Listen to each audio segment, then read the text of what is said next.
Jaipur Rajasthan LPG gas cylinder संकट पर राज्य के खाद्य एवं नागरिक आपूर्ति मंत्री सुमित गोदारा ने कहा, अंतर्राष्ट्रीय स्तर पर जिस तरह युद्ध की स्थिति है और कच्चे तेल की कीमतों में 34% की बढ़ोतरी हुई है, उस स्थिति में भी भारत सरकार घरेलू उपभोक्ताओं को ध्यान में रखते हुए वाणिज्यिक सिलेंडर पर रोक लगाई गई है। वाणिज्यिक सिलेंडर अस्पताल और स्कूलों में उपलब्ध होगा। कमर्शियल सिलेंडरों पर रोक लग गई घोषित रूप से, और किस प्रकार से दिक्कत कब तक रहेगी? देखिए,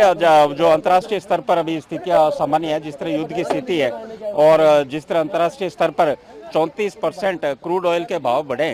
तो जो स्थिति में भी भारत सरकार ने ये कि आम घरेलू उपभोक्ताओं को परेशानी नहीं हो, तो उनके लिए घरेलू उपभोक्ताओं को किसी तरह परेशानी नहीं हो, उसको सुनिश्चित करते हुए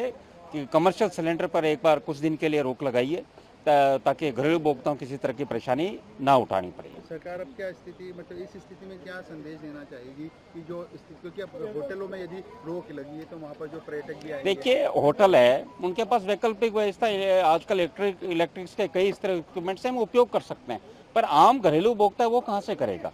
आज होटल आप जो बता रहे हो बड़ी इंडस्ट्री है, वो तो कहीं ना कहीं वैकल्पिक व्यवस्था कर सकता है, पर एक घरेलू आदमी के लिए करना बड़ी मुश्किल काम है। तो हमारे सरकार का हित है कि आम जन का हित सर्वोपरि हमारे लिए। सर, इसके अलावा एक जो घरेलू जो डोमेस्टिक उपभोक्ता है वो सिलेंडर बुक कराने के लिए जो वेबसाइट का इस्तेमाल करते हैं ऑनलाइन, वो हो नहीं रही, क्या उसमें कोई क्राइटेरिया 25 दिन का है? नहीं, 25 दिन का बिल्कुल रखा है, ताकि 25 दिन एक सामान्य आदमी के लिए बिल्कुल है कि एक सिलेंडर आराम से 25 दिन चलता है, तो कहीं उसका दुरुपयोग नहीं, इस दिन के लिए सरकार ने ये राशि। अंतर्राष्ट्रीय मार्केट में दामों में वृद्धि हुई, हालांकि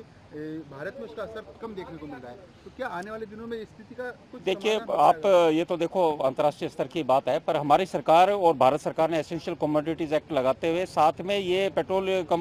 रिफाइनरीज को और कंपनीज को निर्देश किया है कि वो गैस का ज़्यादा से ज़्यादा उत्पादन करे, ताकि घरेलू उपभोक्ताओं को कहीं भी परेशानी उठानी ना पड़े। नहीं, पैनिक की कोई आवश्यकता नहीं है। आप भारत में आप देखिए कि पेट्रोल डीजल भी आसानी से मिल रहा है, सब स्टॉक है, पर गैस का इसलिए कैसी स्थिति ना हो, इसीलिए सरकार ने ये बात पहले मैं कहूँ प्रिवेंटिव स्टेप उठाते हुए लोगों को बताने के लिए कि आपको किसी भी भारत में घरेलू उपभोक्ता है उनको कहीं में परेशानी आने नहीं देंगे। कमर्शियल सिलेंडर हॉस्पिटल और एजुकेशन इंस्टीट्यूशन 2 में उपलब्ध है, क्योंकि वहाँ सबसे ज़्यादा आवश्यक है, तो वहाँ किसी तरह की परेशानी नहीं आने देंगे हम।